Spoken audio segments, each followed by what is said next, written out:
Oh, come on and drink coffee, Jesse. You've been standing there for half an hour. Could you bring it over here, Helen? I've got to keep an eye on these clouds. Well, the least you can do is sit down. Thanks, Helen. I got to keep watching the southwest side. It's where most of them come from. You think it's likely? No. The odds are way against it, even in weather like this. I've never seen one, but there's always a chance. Weather Bureau wouldn't issue a tornado alert without some good reason.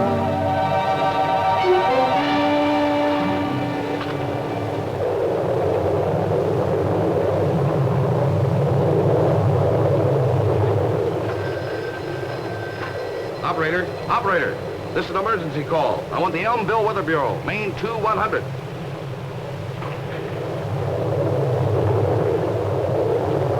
This is Brummett, Mr. Powell. Tornado about a mile east of the Winton pumping station. Moving fast your way, northeast. Yes, the bottom is touching the ground.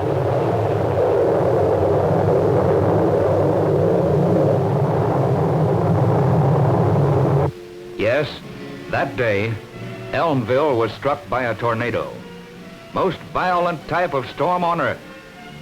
Normally, we can expect about 180 tornadoes each year in the United States.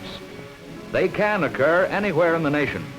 However, the greatest number occur in the flat land areas east of the Rocky Mountains.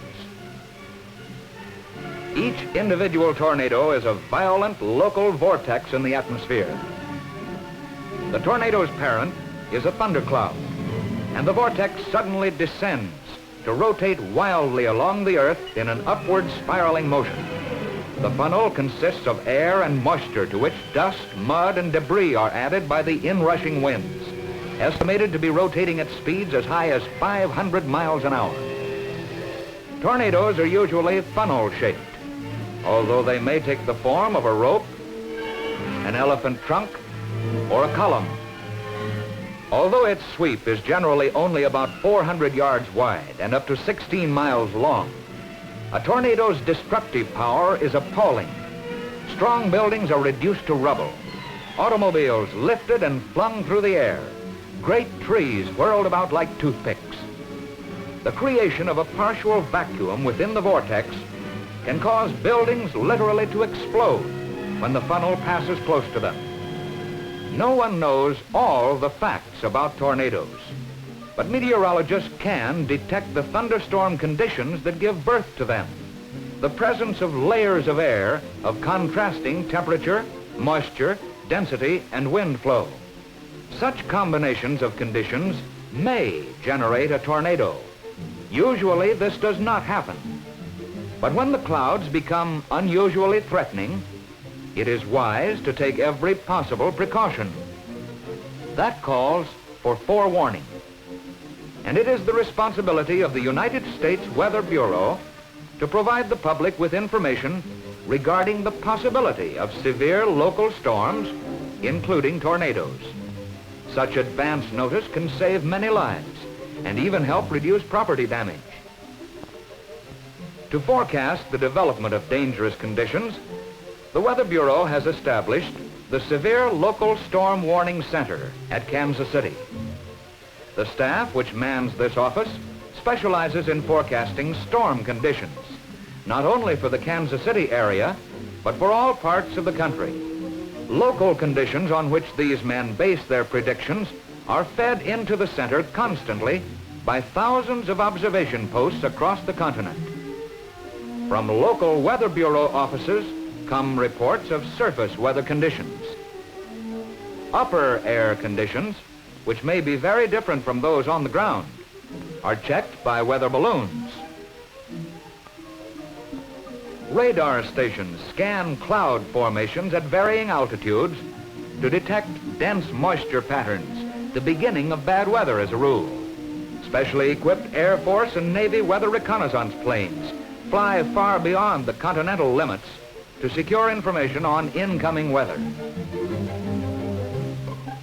All of these observations are funneled into the Kansas City Center, along with nationwide weather charts prepared at the Bureau's Analysis Center in Washington and transmitted by facsimile.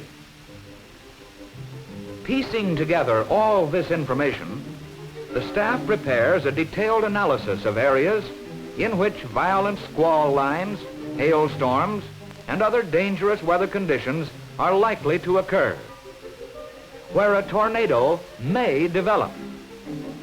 But to see it, if it actually does develop, the Weather Bureau needs the help of the other vital link in the network, the Volunteer Observer Group.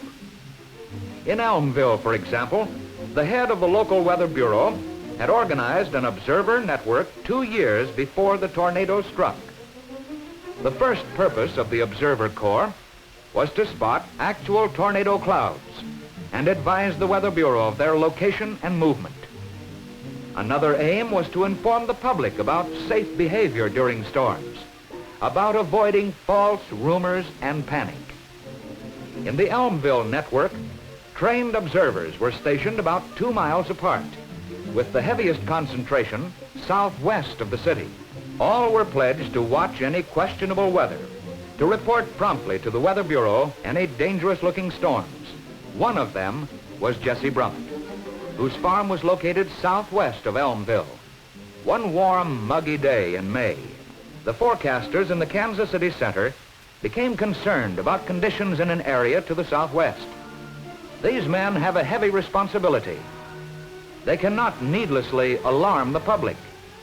But when loss of life may be possible, their duty is clear. In this case, they felt that severe storm activity might be expected to the southwest in an area 160 miles long and 80 miles wide. The Weather Bureau office responsible for distributing warnings in that area was Elmville. The district forecaster in Kansas City immediately called the Elmville Weather Bureau. I think there will probably be several of them in your area before the afternoon. From 50 west of Lawton, northeastward. Looks like it'll be right in here. That's a pretty hot area. That's pretty warm. Let me get that out on the press radio right away. A severe weather forecast was issued for the Elmville area. All public outlets were advised. Police, radio and television stations, and news networks, and the Elmville Observer Network was alerted. This was not a tornado warning. Its purpose was merely to alert the public to the possibility of a tornado occurring somewhere in the Elmville area. We interrupt this newscast to bring you this severe weather forecast issued by the United States Weather Bureau at Elmville. There are indications that locally severe thunderstorms will southward back to the west border of Wallaby. Within this area and perhaps The public in touching reacted areas, calmly. scattered thunderstorms They had learned from the network's information program that this alert meant only that storm conditions existed, that no tornado had yet developed. They knew that experienced observers were at their stations watching, that if and when a tornado developed, they would be warned. So they went about their business as usual, except that practically every radio and TV set in the area was turned on. Mid-afternoon, towering thunderheads had appeared with a sickly greenish-black color. On Jesse Brummett's farm, a heavy rain was falling, and he came indoors to watch from his kitchen. Then, at 3:26,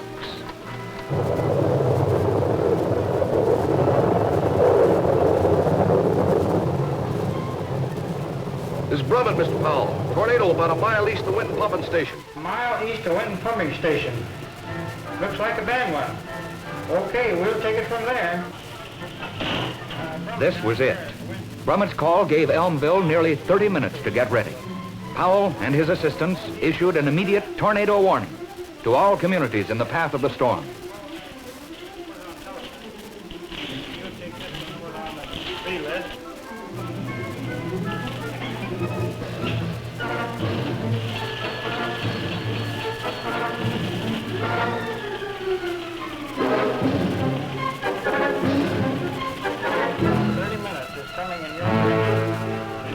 Community. Will you spread the warning, please? The exact location of the tornado was flashed to the nearest radar station, which began to track it.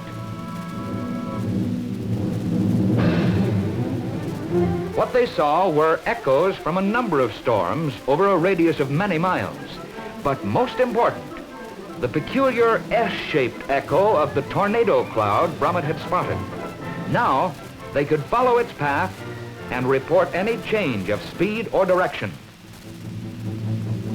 Meanwhile, warned by television, radio, and telephone, the public followed tornado safety rules. Those with storm cellars had the best protection. People in open country sought ditches or ravines.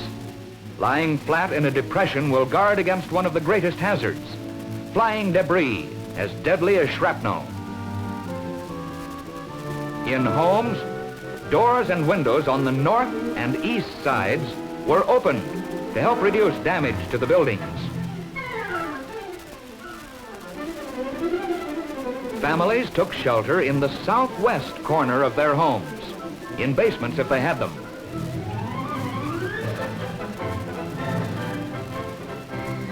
In apartments, office buildings, and factories, people moved to prearranged positions against inside walls on the lower floors. And in schools, because of practice drills, the pupils went to their assigned places on the lower floors, away from windows and large roof areas. Within minutes, the people of Elmville had taken shelter. There was no panic, for this was an informed community.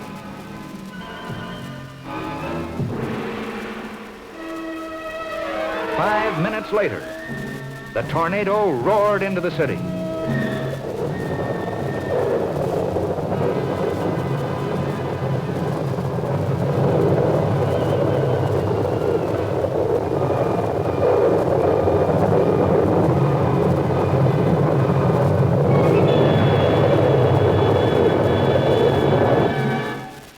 Then it was gone, as suddenly as it came. The wind shifted and the air cleared over a scene of devastation. Property damage totaled millions of dollars, but no lives were lost, and there were few injuries. Without the Weather Bureau warning, without the local storm warning network, without the calm cooperation of an informed public, the toll might have been tragically high. Nothing can prevent a tornado or any other storm, but the United States Weather Bureau is predicting their approach with ever-increasing accuracy. A large part of the tornado safety program is in the hands of the public. Every community in an area subject to these storms should have an active local warning network. If you live in such an area, support your local network. If you don't have one, start one. The nearest Weather Bureau office will furnish detailed information and assistance. Such self-reliance may save the lives of your family, your friends, and your neighbors, if you are ever in the path of a tornado.